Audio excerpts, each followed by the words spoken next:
for example, let's say your best selling food item is in the smallest kitchen.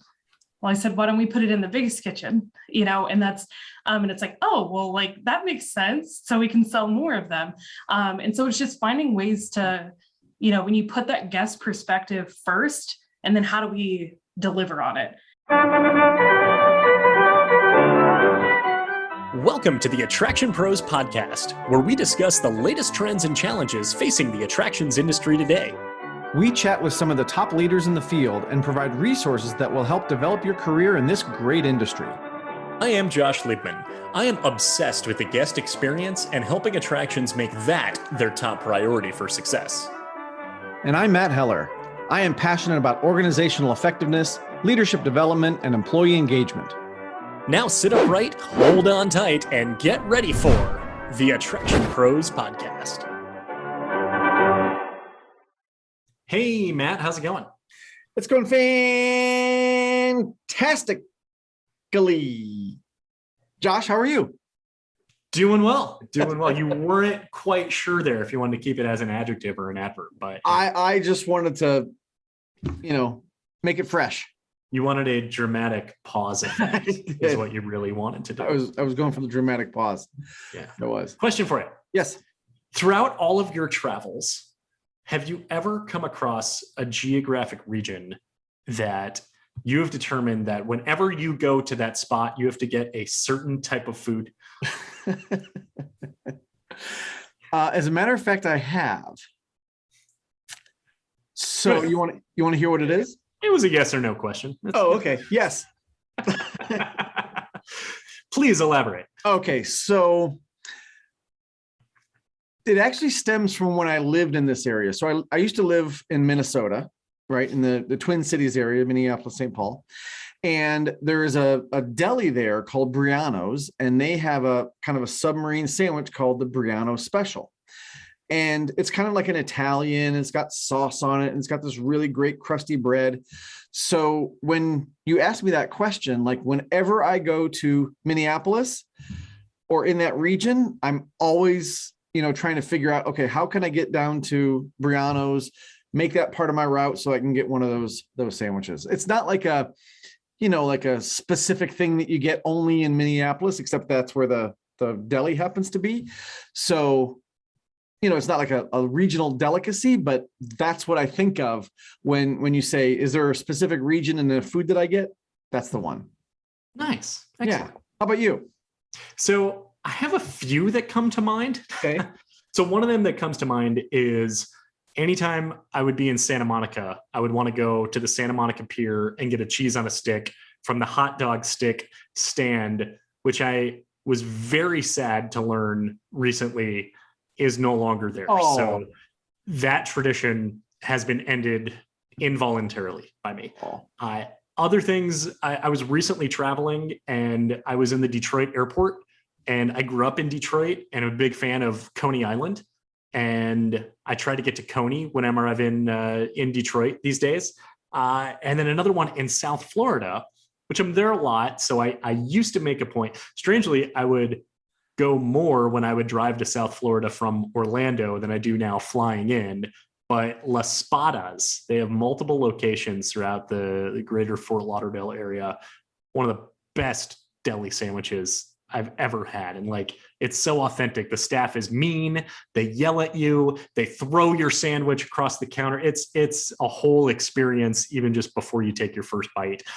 And then another one, which I decided very recently because I've now only had it once, but there is a deli in Las Vegas called Siegel's Bagel Mania.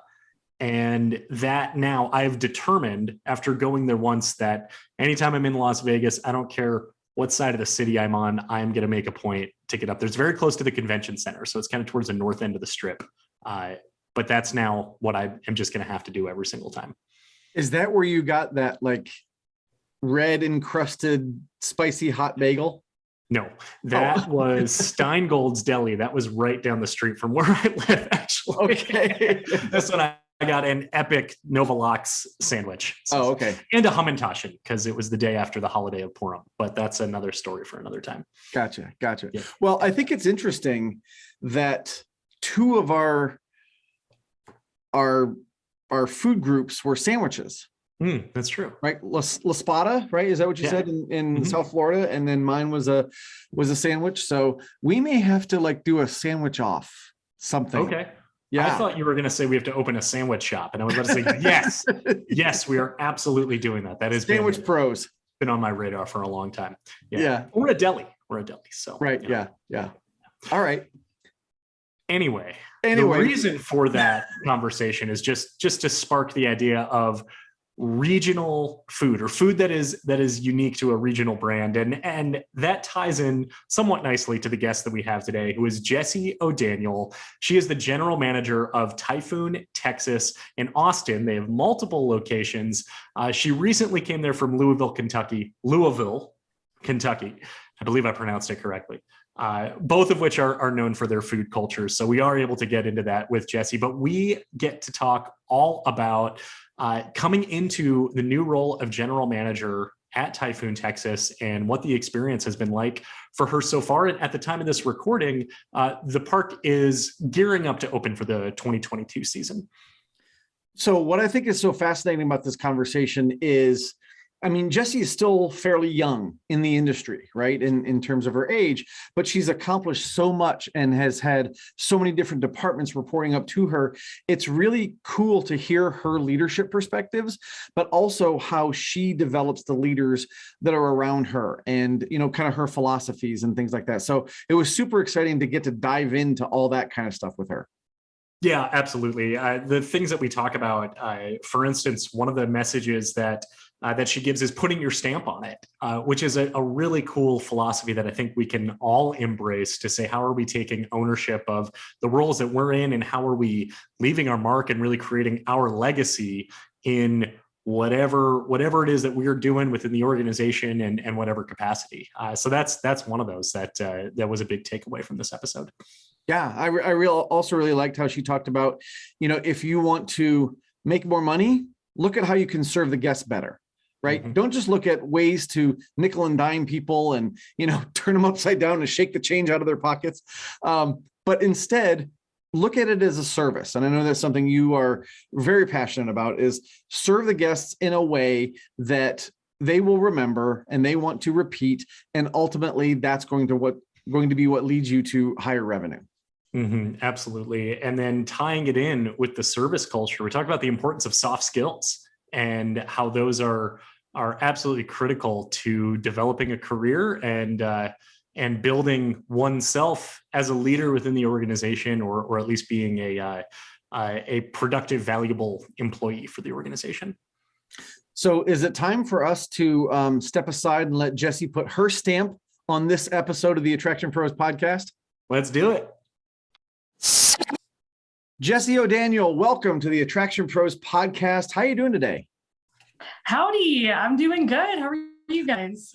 We're good, and howdy right back. Thank you so much for being here. Jessi, can you give us kind of a quick introduction for yourself and talk a little bit about your career?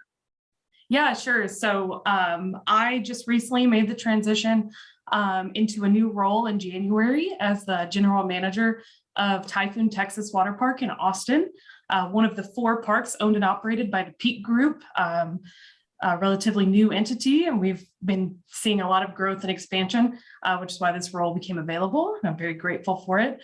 Prior to that, I spent 8 seasons at Kentucky Kingdom and Hurricane Bay in Louisville, Kentucky, which is where I grew up.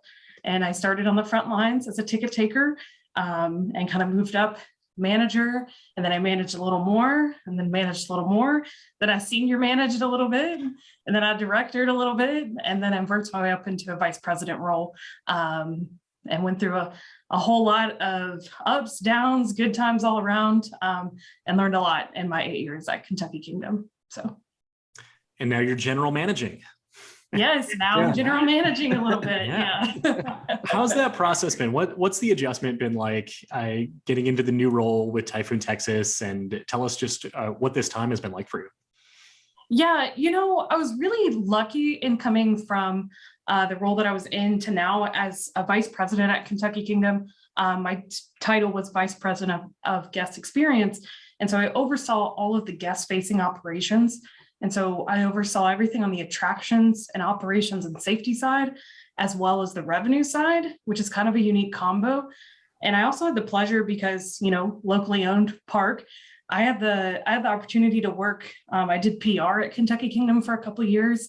I worked closely with marketing on social media, signage. I got to hire graphic designers and work with them. And so I had such a variety of exposure and opportunity there that it really suited me well, because I'd done kind of a little bit of everything. And so transitioning to the general manager role, one of the biggest things that I was intimidated by was kind of the maintenance side of things, and kind of being the person who, not that I was out there turning any wrenches or anything, but being the person who, at the end of the day is responsible for all things that happen at the park. So that was intimidating, but as I've dug into it a little bit more, I actually, from the attraction side, knew a lot, just about the standards and how the industry works, and all the seminars I've attended over the years, all the people I've connected with. I was actually pretty well suited, still learning a lot every day. I definitely have much to learn, but definitely know where I can find help and find those resources. So it's been interesting. Excellent. Jessi, I wonder if you could dive in a little deeper, because I know that a lot of people moving into leadership roles, that can be intimidating. And then, going to a completely new park and that kind of thing. And you mentioned, the maintenance part of it. Can you talk a little bit more about kind of how you overcame that? I understand you still have more to learn, as you said, but how you've been overcoming that intimidation, especially with the maintenance department. Yeah, I'll say too, it's a lot. It's especially in young females coming up through the industry. Maintenance is definitely viewed kind of as the man's world. And a lot of times you'll have maintenance, some of your most knowledgeable maintenance individuals are decades older because they've been doing it for so long. And it can be very intimidating to come in and try to have an opinion about something when you're going up against decades or long time of, real hands-on experience. But part of what helped me kind of overcome that hurdle is just leaning on the industry resources that I've kind of acquired over time, the IAAPA seminars at expos, the webinars, going to Ames conference, and also being aware that I'm not always going to know. I'm not going to know the answer every time. I'm not going to know if what's happening is always right or wrong. But I do try to trust myself in knowing the people on the team and knowing how to oversee people to get the best out of them, and hiring the right people in the right places that ultimately leads to the best product. Yeah, absolutely. So in the time that you've been there so far, has there anything that has kind of jumped out as being maybe one of the biggest surprises that you hadn't necessarily expected coming into the role? I definitely, I have a lot of opportunity, and I've been given a wide open lane, really, and kind of even been told by the wonderful, my boss, who's the president of the Pyek Group, and even the CEO of the Pyek Group, and some of the owners and investors in the Typhoon Texas brand. They're like, put your stamp on it, make it yours, like make Typhoon Texas awesome as best as it can be. And we're here to support you, and we're here to fund it, and we're here to help you make it happen. And if I just finished my third month here, so it's kind of interesting to kind of just be kind of given the keys and say, we trust you, which has been so interesting, but something that I really, take a lot of responsibility for, and carry that and make sure that I'm delivering on those expectations. I'm also surprised by how quickly I've become acquainted with some things on kind of that maintenance attraction side that I wasn't so exposed to, like knowing where the sump pumps are and the GFIs and the in pump room too, and understanding a lot more of the maintenance side, just so I can be a better steward to fighting for the budget, the money, and making better decisions about purchasing. So I'm surprised kind of at how easy it kind of was to learn. Not easy, but how it all starts to make sense once you get that big picture. Sure. I love that aspect of being able to put your stamp on it, right? And making it yours. I actually had a recent conversation that I'd love to get your feedback on, because somebody said that, to their, up and coming leader. They said, want you to make it yours. But that up and coming leader had no idea how to do that. You know what I mean? Because they hadn't been around enough. So when you hear that, what kind of opportunities do you see to make that operation yours and put Jessi's stamp on it?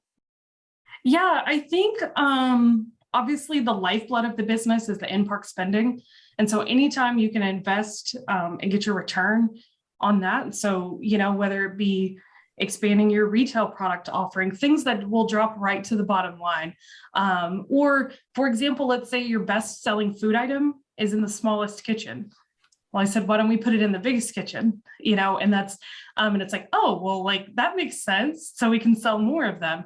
And so it's just finding ways to, when you put that guest perspective first, and then how do we deliver on it? If the guests are always waiting in long lines for something, how can we make that faster, more efficient? And then what investment will it take to do that? You satisfy the guests, you make their experience better, everything else falls into place. Yeah. How much of this would you say is your new knowledge of the park as you're coming into it, but also I would say the fresh perspective of coming in from a little bit of a different lens, from a different park, and being able to almost look at it with fresh eyes? And how has that been like, of maybe having those conversations or maybe those suggestions and recommendations for things that might be good ideas that perhaps just hadn't been implemented for whatever reason before? Yeah, I've definitely seen a lot of things where, where the staff that my team now, who has been here, is like, yeah, that's something that we've talked about for a long time. And it's not something that we were able to do or didn't have time, et cetera. I think it's a combination of things. Definitely fresh eyes is great. So, my first tour of the park, I saw things that people saw for years and glazed right over because it's just always been there. And then our industry is kind of in that rebound mode. And so everybody in the industry experienced a lot of revenue growth last year, even if attendance numbers weren't quite where they were in 2019. So it's a very convenient timing that the business is good and bouncing and we're looking to grow. And it's like, and then I come in with a bunch of new ideas because I've never been here. And I was like, well, why don't we do it like this, do that? So it's really convenient timing because I know, and I'm sure a lot of operators are like this. The last few years, it's harder to make changes and try to get investment for things that just make the operation easier or more efficient because, it was save those. We didn't know what was going to happen. What if another variant came out? And so now it's like flipping that mindset now as we continue to rebound. Jessi, before we started recording, you mentioned that, your team was adjusting to you and you're adjusting to your team. So can you talk a little about how that's going?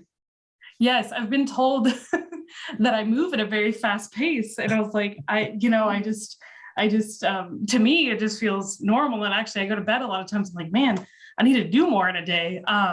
And so it's been really good though. And so it's like a lot of, as a leader, hearing and listening to any pain points or some of those ideas that have just sat dormant and not been acted on, as a leader, I can be kind of the person that says, okay, let's do that. Great idea. Here's the money. Like, let's make it happen.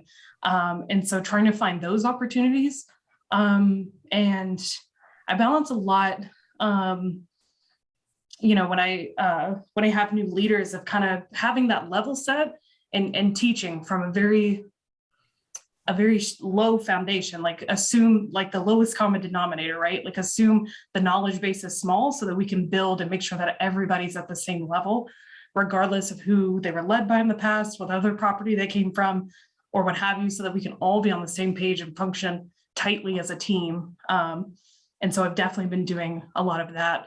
Definitely referencing, Matt, all of your books and all the things I've learned from them and teaching them to the team and letting them know I for sure did not come up with everything, but just passing along everything I've learned along the way, especially the lessons I learned by making the mistake, Yeah. I was going to say, thank you for the shout out, but go ahead, Josh. Yeah. So I have a question, kind of going back to something you mentioned a few minutes ago about the importance of in-park spending, and that being one of the biggest revenue drivers. So this might be switching gears a little bit, but I want to tie this in with guest experience as well. And when you talked about, I know, for a change, to look at ways that you're able to both enhance in-park spending as well as enhance guest experience is one of the things that always kind of gets me excited of when guests see value and see excitement while at the same time are spending more money. So there's more of that per cap spend that's happening. Are you able to share a little bit of what that looks like, or maybe new ideas that are being infused into Typhoon Texas? Yeah, absolutely. And that's the key, right? If the more that you service the guests, you're going to drive that revenue. If you're looking for ways to drive revenue, look back at how you can better serve your guests in the park, because that's how you get money to be spent, right? That's short lines or lines you want to get into, long lines you do not. And so it's finding ways to expedite, to add some efficiency. So some of the things, as I kind of mentioned, is putting the right things in the right location. And so we kind of adjusted our model. So a lot of the impulse spending, so your Dippin' Dots, your pretzels, your funnel cakes, we put the impulse spending closer to the wave pool, because you're going to smell it, you're going to see it. I don't need a funnel cake, but it looks so good. It looks so good. I'm going to get one. Whereas something like a burger or a pizza or chicken tenders, your lunch, whatever it may be, that's kind of the staple in your day. It's a little bit of a farther walk, but it's in the biggest kitchen, so we can serve you the quickest. We can sell more of it. And we are kind of assuming guests are going to go where they need to go, but it's also an indoor air conditioned dining area. So it's a lot of those guest accommodations as well. So it's really balancing, pushing the guests out of the box a little bit, but also offering them something in exchange and making their day easier in the long run, even if it feels like maybe they have to walk farther for something. Yeah, I think we all need funnel cake all the time. And I'll just put that out there. Yeah, exactly.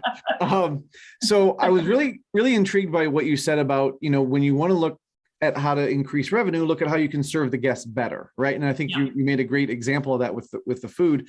So how do you instill that mindset to other people, where maybe they're just thinking bottom line, but it's really about the guest first, and then the bottom line will come if you're smart about it. But I'm curious how you instill that. Exactly. Well, it's a lot of the same old practices, right? Like it's you want to be very efficient with your line and process your line efficiently. And so if it makes it more efficient for your team members to buy an extra set of smallwares for food and beverage so that they can go faster, well, that's a way to serve the guest. And that's it could be a $5 spoon that will help portion quicker so that you can get the whatever it is out the door. And so instead of thinking of kind of having that line of, okay, we need to be safe and we need to make the food correctly, it's like how do we enhance that overall experience and focus on what really matters and how the guests are feeling about it. Same thing with portion control. Everybody knows you have to control portions because bottom line and cost of sales, and you don't want to have waste, et cetera, et cetera. But think of it from a guest standpoint. If I get a really cheesy pizza one visit, and then the next visit it has barely any cheese on it, I'm dissatisfied and it's inconsistent. It's also affecting your bottom line. But if you focus on what the guest is dealing with, the rest will start to translate in line because it's all connected. Mm-hmm. For sure. Absolutely. So this might be getting a little bit more granular here, but your transition from a dry park to a water park, and I know Kentucky Kingdom has a water park. We're talking about ancillary in-park spending. How has that mentality shifted a little bit in the way that food and beverage and retail is presented to guests in a water park versus a dry park, knowing that the way they're spending money might be a little bit different, or their wallets and their locker, and obviously there's technology that can now solve that. But curious as far as those differences that you're addressing now. Yeah, it is. It is quite, there's a lot of difference and a lot of nuance to it. And so one thing that was kind of, I was tasked, the park hasn't opened yet, so it's hard for me to say, but I was tasked with assessing the flow of entry and exit. I was like, it's very difficult to do without actually seeing it. So I actually made some modifications to that. Fingers crossed, I feel really good about the adjustments, but we'll see, the guests will tell. But it's interesting because at a bigger park or a park with a water park attached, the location of your changing rooms and lockers, it's all very different. And so in a water park, you kind of got to think about it different because it's not like you're coming to do that for the day. When you're coming to a theme park, the guests have a variety. Some are water park for the day only, some are half and half. Some want their locker accessible while they're at the water park and the dry park. So there's a lot more, there's a lot more variety. It's a little bit easier to cater to the guests in a water park environment because it's got a little bit more of that one track, like I'm coming with the family to get in the water. You don't have as many guests that don't, like that's why they came. But if we find a way to tap into a little bit more guests that maybe can hang out, grab a beer, hang out at the patio, listen to live music while their kids are playing in the pools and things like that, then we start to grow and expand even beyond our current audience. And so it's finding some of those nuances and adjustments and flow, but ultimately providing the best product possible. So it's not going to surprise you that I'm going to take a look at things from the employee standpoint, right? But also, I think about, going from a dry park to a water park. And somebody told me this years ago, and I want to get your thoughts on this. She said, you have the same employee issues in terms of, working with friends and things like that, except at a water park, they're half naked, right? So I guess the question in there is, what other issues or what other challenges do you find with, and I know the park's not open yet, but maybe there's some anticipation of other issues or other even opportunities that you might have with a water park staff that you might not have at a hard park staff. Yeah, so it's been really interesting because I feel like a lot of times, especially, and this may be more of a function of being a larger unit, but you can sometimes get that siloed department mentality of where like, I'm this department, I only do this, I do not go into those other areas, we do not help them, we do not speak, we do not associate, like we are this and that is it. Whereas, a water park, we're a little bit smaller in staff size.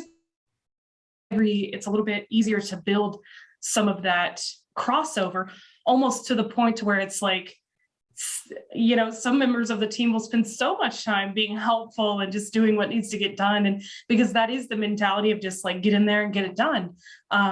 So you almost go on the complete opposite end of the spectrum when you go a little bit smaller, a little bit more, where everybody's kind of the same. Everybody's kind of the same, focus on the same things. Whereas at the big park, there are so many moving parts. And it's, maintenance is mad at operations and operations is mad at maintenance and never do they speak or become friends. Like at the water park, I've got lifeguards who help the maintenance team in the off season and actually know a lot about maintenance, and they're good buddies and they're friends, and they refer people, and lifeguards who come back every year join the maintenance team. And it's got a lot of that because they have to, because the team is a lot leaner. So everybody kind of leans on each other. So would you say then that it's a pretty strong benefit when employees are friends with other employees in other departments outside of work, that could actually help enhance the work culture and overall productivity?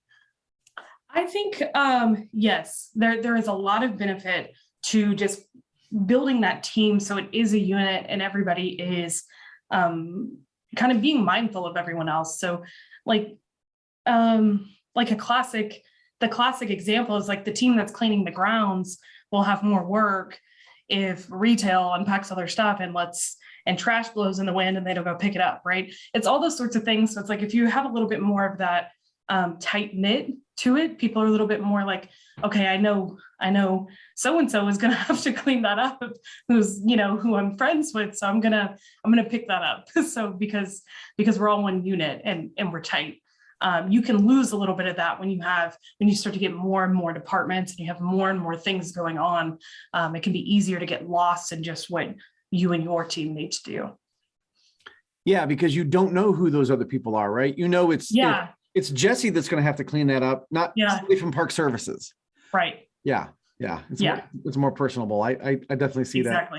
Exactly. I'm wondering if we could switch gears just a little bit, because I know that you are highly involved with IAAPA. You've mentioned IAAPA a couple of times in seminars and things like that. What role would you say that, the networking and being exposed to the larger industry has had on your career and your development? Yeah, I mean, I would say definitely huge. It's part of why I really fell in love with the industry.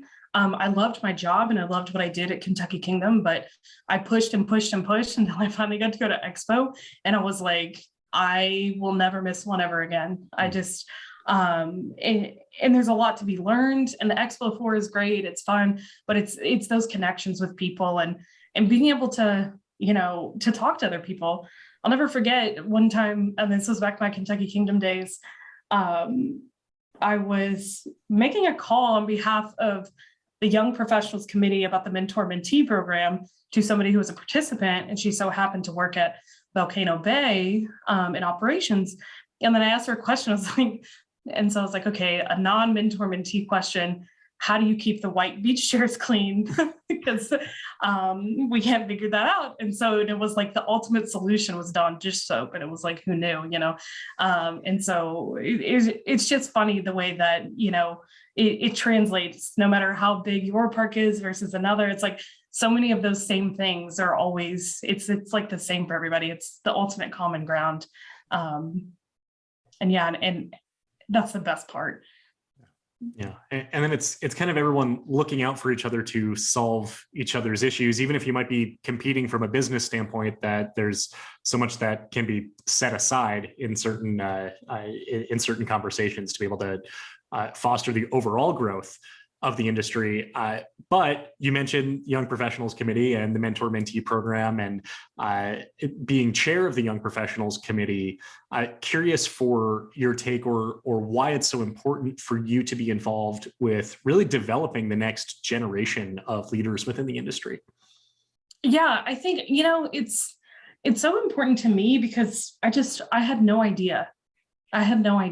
That it was all out there. And even as I didn't even realize making a career at Kentucky Kingdom, but much less how much is beyond that and how big the network is, how global things are, all the different facets within the attractions from, point of sale providers, or there's so many different types of consulting, manufacturers and suppliers. You could love lifeguarding, but then you can go be an Ellis auditor. Like, there are so many different lanes and so much opportunity.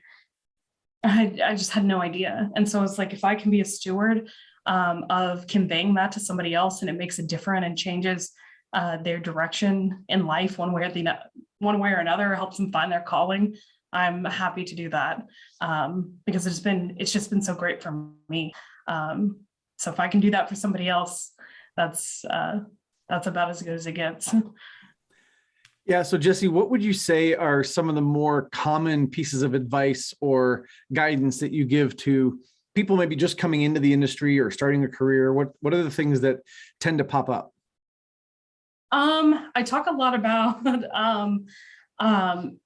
something that I know as a young female coming up through that I faced, because when I started full-time at Kentucky Kingdom, I was 19 years old. And so from the time that I was 19 to the time that I was 27, I changed a lot and I interacted with people differently, and I got more professional, and I grew up a little bit. But a lot of, it can be difficult because a lot of people saw me as like 19 for forever. And it's like, how do we have a 19-year-old vice president? I was like, it's been 8 years, things have changed. So, and so it's that kind of, and I see other people come up through the industry that kind of deal with that too. they're curve breakers, or they want to be a curve breaker, or they're somebody that kind of is outside the norm and they're trying to deal or best work with their peers and get the results they need.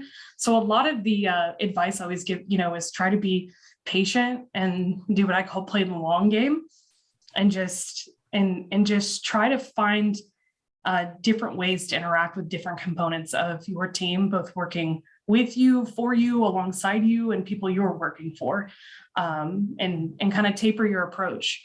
One method may not work. You may be able to talk to your ops team one way, but if you talk to the maintenance team the same way, it's just not going to work. Or it might, but if it doesn't, it's not getting discouraged and trying to figure out what way will work, and just keep at it. And that's a lot of the advice I give, because a lot of what I've seen that young people in our industry, they're so smart, they're driven, they want it, but a lot of times it's those soft skills that can be the hardest. Mhm. And not as many people take the time to teach those soft skills, because that's ultimately the difference between being really good and being really great. Well said. Yeah. Yeah. I love what you said about playing the long game too. And I think a lot of people have intentions to do that, but at the same time, some people can be impatient or perhaps persistent, or a little combination of both those. So I think that that can sometimes be a challenge, but recognize that, everything you're doing today is setting that foundation for the future. So to kind of put maybe a little bit of a different spin on the question here is, what advice do you wish you would have received at 19 when you became a full-time employee at Kentucky Kingdom that perhaps you now give today, or you think, man, I wish I knew that back then? I mean, I guess probably if I could go back and tell myself, I guess be like, relax, you're going to get there. Keep doing what you're doing. Have a little bit more of that patience.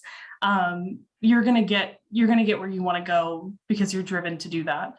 Because it can be so easy, especially our industry can be very intense, especially for seasonality, because you only have so many days to make all of your money, and everything feels super high staked, because it's like a week during the 7-day operating season feels like a month. And so when somebody, when you're asking for something and you don't get it for a few days, it feels like the world is ending. But, if I could go back and tell myself, it's okay. If you can't control what you can't control, roll with it and just keep doing what you know how to do. That would have been, a good piece of advice for 19-year-old me. Sure. It's funny when you said, how do we have a 19-year-old vice president when, but I think that stigma sticks with people based on their first impression, right? And so people see you as the 19-year-old Jessi, when really you have matured a lot, you've grown a lot. So I'm curious, though, if you were to go back and look at what you did know and learned at 19, are there still lessons that you take from there at that point in your life that you're still using now? Oh, absolutely. So many.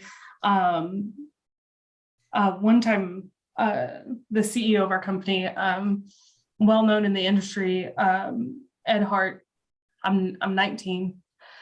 I'm the guest services manager, right? I don't typically get an audience with him very often. He calls me up to his office, shut the door. I was like, he wanted to let me know that sometimes when I'm speaking in meetings, I repeat myself. And I was like, got it. So we were just having a conversation about how I can do better. Got it. Like how I can communicate better. I was like, so this isn't it. All right, good. So, but I'll never forget, in part of why he was like, I just wanted you to know that. He's like, because you have such potential and you've got so much room that you can grow and do. And so he was like, and I just wanted to take the time to tell you that, so that you can continue to get better. And I remember that he would do the same thing. Ed specifically, if I touched my hair out of nervousness, he would call me out on it all the time. And when he was training me on public relations speaking, as I kind of moved up through the ranks and I was doing PR for Kentucky Kingdom, counting my number of and so, and it was not a place of like malicious. It was like, he knew I could rise and achieve. And I think about a lot of those lessons, he and a lot of the team at Kentucky Kingdom definitely saw something in me when it was a very raw form, and helped me tremendously. My mentor, who worked for Mr. Hart, she helped me repeatedly with all of my soft skills. She knew nothing. She really didn't know anything about operations. And that was fine. I could get operations. That was easy. I was like, what I needed help with was the soft skills and the interpersonal and the emails and how to get what you need out of your coworkers. And she taught me a lot of that. And I never forget the lesson about not showing your emotion on your face in meetings. So if you disagree, like frowning doesn't help anything. And so there's a way to go about disagreeing to get more towards the solution and being constructive rather than just being disagreeable. Mhm. So yeah, I've learned so much on that side. And thank goodness somebody took the time to tell me. Yeah. What was it about the way that Ed gave that feedback to you that you knew it was coming from a standpoint of being constructive, aside from him just telling, I'm telling you this because I see the potential, because I think it's important to kind of like get into those specific areas of communication that perhaps you've been able to emulate that when you now are on the other side of the desk and speaking to an employee of saying, hey, I want to have this constructive conversation with you, but you know that you don't want it to come across as punishment or malicious, or you're saying too many times, and you want it so that they receive it and saying, wow, Jessi is giving me some really good information that I can take to improve myself because she sees the potential. And I'm going to walk out of this meeting, even if it's a disciplinary meeting, feeling great about myself. Yeah, that one is, I know exactly what you're saying. That is, that's a lot easier, I guess, said than done. It takes a lot of time to really build that lane of communication so that it is known where it's coming from. But what sold it for me was the action behind it. Like, I got more responsibility. I was promoted. I moved up. Like, you know, I got told when I did something wrong, but I also got a pat on the back if something went really well. So, you know, it was that building that I understood. I felt as though my best intentions were, or my best interests were always in mind. And so when you feel that, it's a lot easier to receive. And it's hard to give feedback to a direct report if they don't feel that you have that. And that's so much easier than to just say, I have some criticism that will help you. Like, are you able to listen to it? Are you feeling receptive? Like, and so, you know, and I'm dealing with that with my new team now is, you know, so it's picking and choosing what's important, and being timely about it, and just working that relationship so that it's a lot easier to receive that from their end. Yeah, it definitely is based on a relationship, and you have to have a groundwork, a foundation before you can, you know, launch into those different things. Because, you know, to your point about feeling supported, but also being corrected at the same time, right? I mean, that's a very delicate line to walk. So I'm curious too, just about the industry itself, because you can tell how passionate you are about it. You know, in all of our interactions, we know how passionate you are about the industry. So kind of a two-part question. First of all, have you always been passionate? Like, is this something you wanted to do since you were really little? And if you weren't doing this, what would you be doing? Yeah, no, this wasn't even in the realm of possibilities. I mean, like, I enjoyed going to the water park and stuff, like, as a kid, but never thought much more about it, right? But what made me apply to Kentucky Kingdom was it had been closed and abandoned for 5 years and reopened. So typically prior, when you're in high school, you like get your season pass to Kentucky Kingdom and you go hang out, and you don't have to have your parents because you're old enough now. So I'm the generation that kind of missed that because it was closed all years of my high school experience. And so that's why when it reopened, I was like, oh, cool. Like, you know, I barely even went as a kid. It's just not something our family had. I'm one of four, so it was not something that was easy of a venture to take on for our parents. So we didn't go very often. I was like, oh, that would be a cool, unique job. But so I started working it in the summertime while I was actually a pre-med student. So I was studying up to the point to where I teetered on whether or not I was going to accept the full-time position. I was still a full-time student, but I ended up accepting full-time salary because I was like, this job's fun. Like, why not? I guess. And then it got kind of to the point where it was like I had to start imagining what it would be like to leave and like keep going to school, which sounded terrible. And I was like, and I actually did take the MCAT exam. And like the whole week leading up to it, I was in so much turmoil. Like I felt internally ill because it was like, this could be my last summer at Kentucky Kingdom. Like, that's so terrible. Like, I don't want to do that. And so, I just told the team at Kentucky Kingdom, I was like, I can't leave. I was like, why would I leave? I can't do it.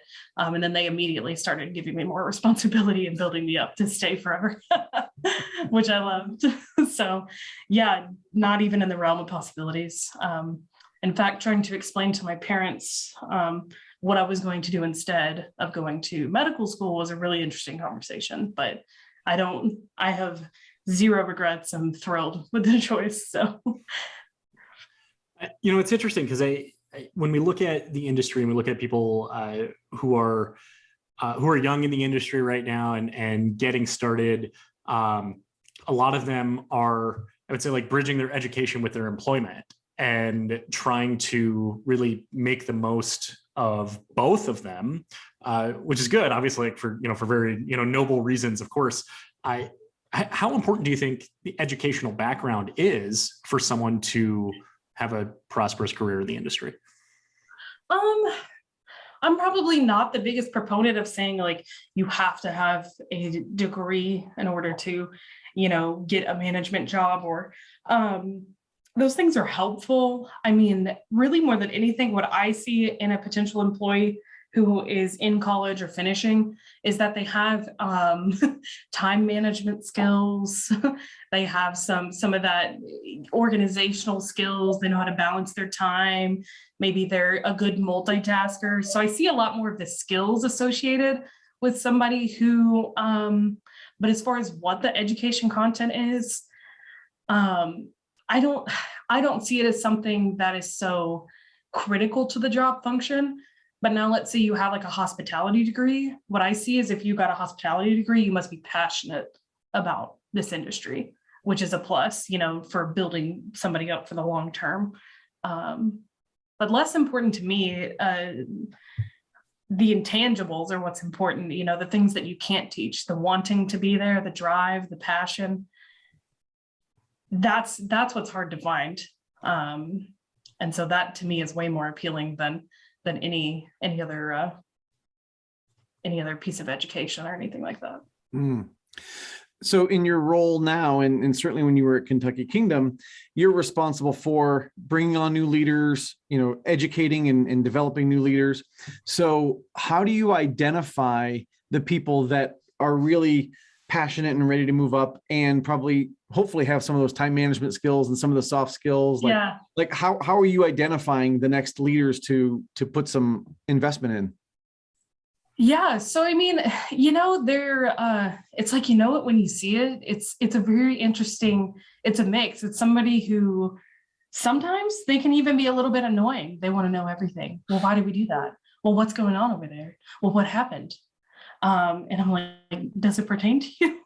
But that's typically a sign. That's typically a good sign of somebody who is engaged with what's going on and they want to know more because they want to, or hopefully will want to achieve more, move up, or be more involved, or get more responsibility.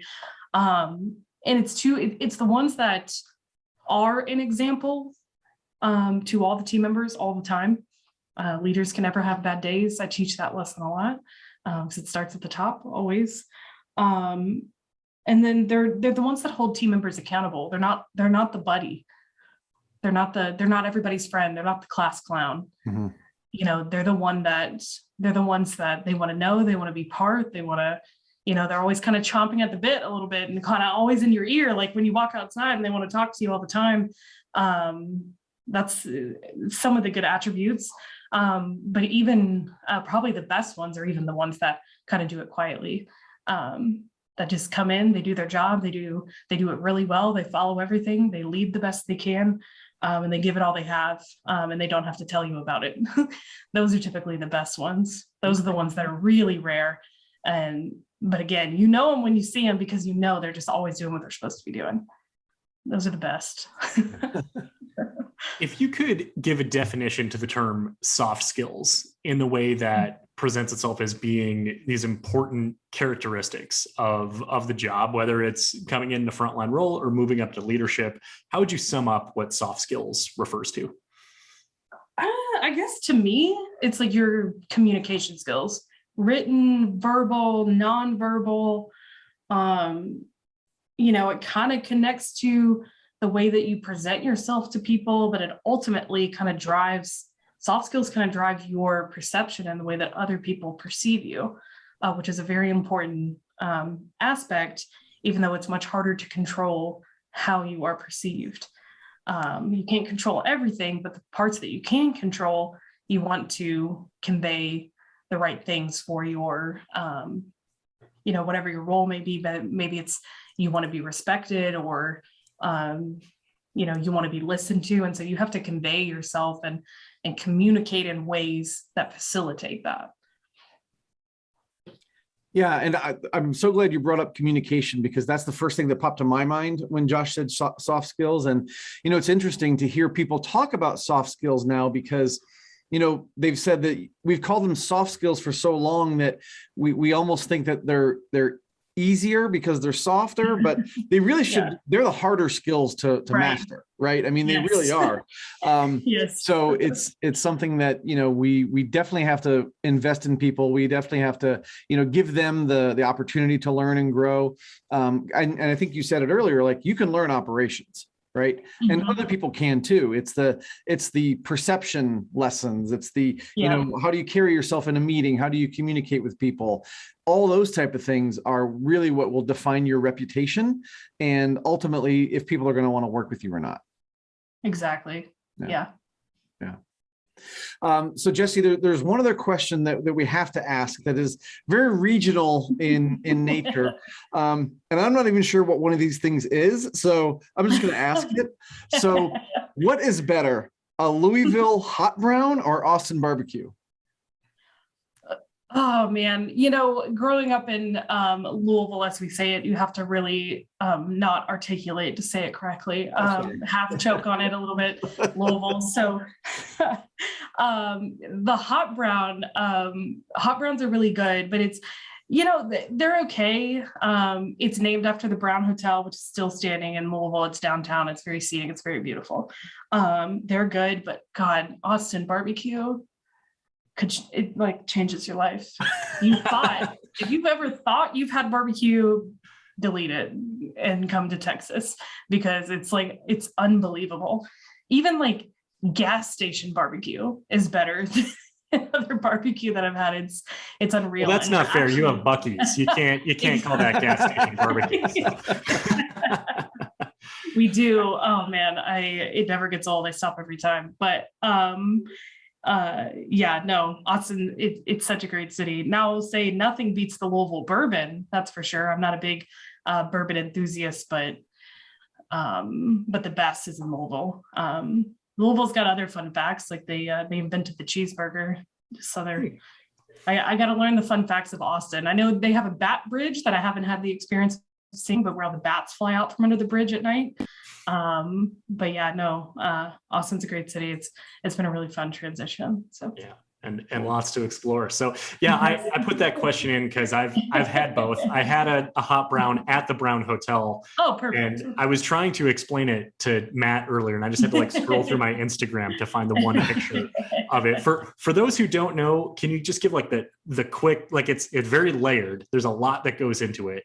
Right, it's like an open-faced turkey kind of sandwich, but that really doesn't do it justice.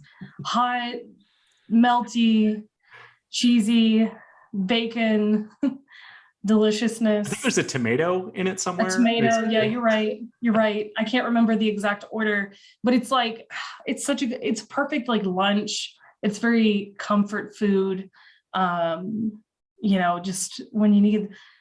if I need something that just reminds me of home, I'll have that. I do remember having those growing up, oddly enough, as like a, like a comfort meal. So I think it is on Texas toast, isn't it? So you get it. You're probably right. I don't know. I had it once. I was glad that I had it. I don't remember. I agree with your sentiment about Yeah.